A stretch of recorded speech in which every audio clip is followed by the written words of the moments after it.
presented by Mahalakshmi Music.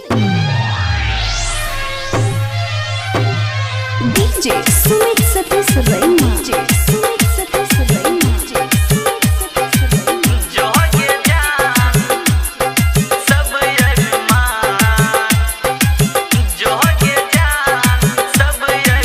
अभी आप सुन रहे हैं महालक्ष्मी म्यूजिक की शानदार प्रस्तुति।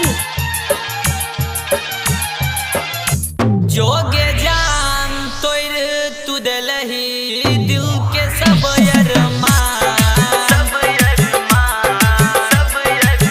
जोगे जान तोर तू दिलही दिल के सब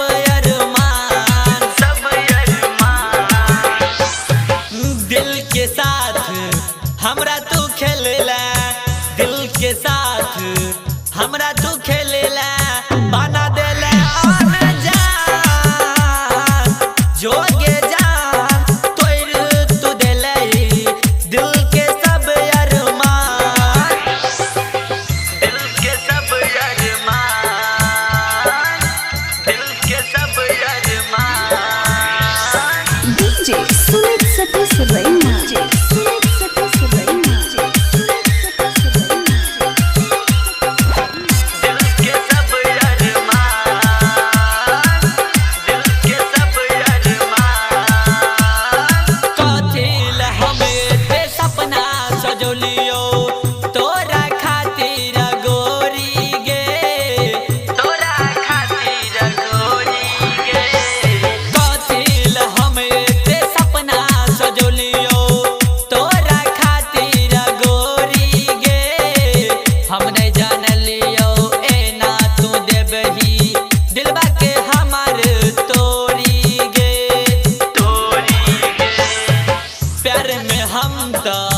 तोरा गोरी प्यार में हम तो तोरा गोरी छलियोगे नादान जोगे जान तोर तू दिलही दिल के सब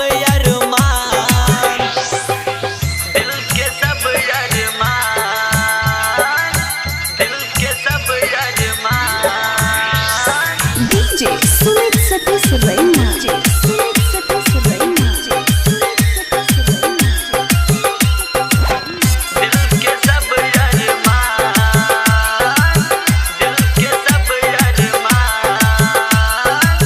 खुश दीवाना नहीं तोरा बिसर तो छले तो दिल के रानी गे छले तो दिल के रानी गे दिल खुश दीवाना नहीं तोरा बिसर तो छले तो दिल के रानी गे बीरू बिरंदर के सोचल सपना पो फेरी डलई तो पानी गे